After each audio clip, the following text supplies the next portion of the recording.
Good morning class. बेटे आज हम पढ़ेंगे पाठ 16 बूढ़ी काकी के प्रश्न उत्तर और अभ्यास। तो हमारा पहला प्रश्न है बेटा, काकी की दयनीय स्थिति का क्या कारण था? क्या कारण था उनकी स्थिति का? बुढ़ापा। काकी के आर्तनाद करने पर कोई ध्यान क्यों नहीं देता था? यह बात प्रसिद्ध थी कि काकी केवल खाने के लिए ही रोती थी, इसलिए उसके रोने पर, आर्तनाद करने पर कोई ध्यान नहीं देता था। लाडली अपने हिस्से की मिठाइयाँ काकी के पास बैठकर क्यों खाती थी? अपने दोनों भाइयों के डर के कारण लाडली अपने हिस्से की मिठाइयाँ काकी के पास बैठकर खाती थी। बुढ़ापा किसका पुनरागमन होता है? बचपन का। काकी अपने कष्टों की ओर सबका ध्यान किस प्रकार आकर्षित करती थी? रोकर रोकर करती थी ना वो सभी का ध्यान अपनी ओर आकर्षित। बुद्धिराम के घर में शहनाई क्यों बज रही थी? बुद्धिराम के बड़े बेटे मुखराम का तिलक आया था। क्या देखकर रूपा का हृदय सन रह गया? काकी को झूठे पत्तल चाटते देखकर। काकी को झूठे पत्तल चाटते देख रूपा ने क्या किया? थाली में भोजन सजाकर काकी को दिया। बुढ़ापे को बचपन का पुनरागमन क्यों कहा गया है? बुढ़ापे को बचपन का पुनरागमन इसलिए कहा गया है क्योंकि बुढ़ापे में लोगों की बहुत सारी प्रवृत्तियां बच्चों जैसी हो जाती हैं। जिस तरह बचपन में बच्चा दूसरों पर आश्रित होता है, उसी तरह बुढ़ापे में लोग दूसरे पर आश्रित हो जाते हैं। अच्छे बुरे और सही गलत का ख्याल न ही बुढ़ापे में होता है और न ही बचपन में।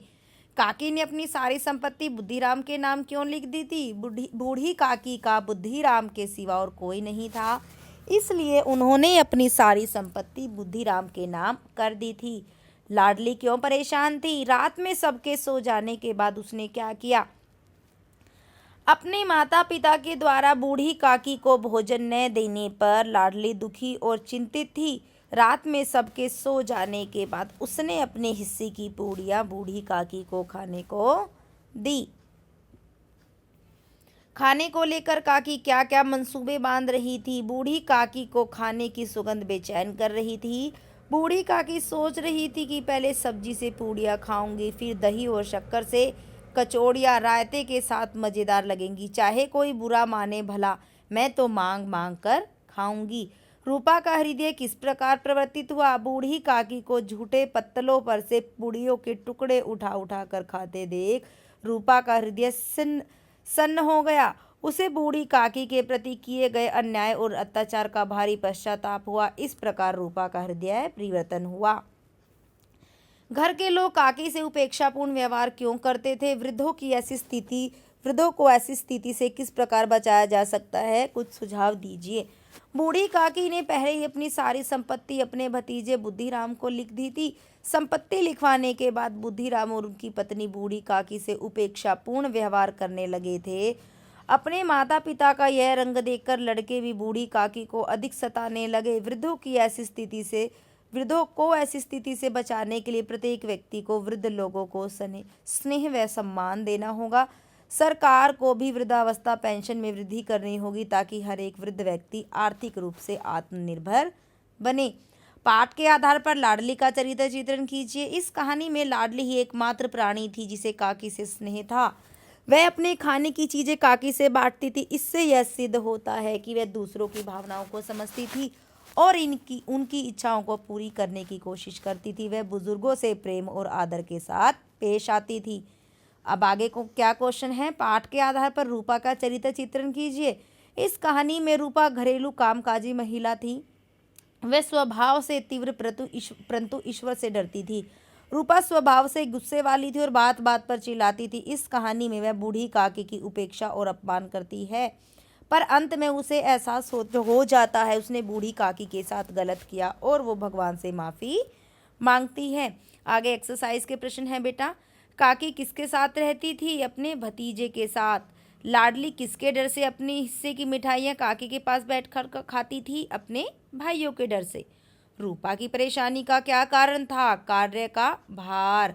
काकी को आंगन में देखकर बुद्धिराम ने क्या किया? काकी के दोनों हाथ पकड़कर घसीटते हुए कोठरी में ले गया। काकी को भोजन क्यों नहीं दिया गया? क्योंकि बुद्धिराम और उसकी पत्नी डिसाइड कर चुके थे ना कि काकी को दंड देना है।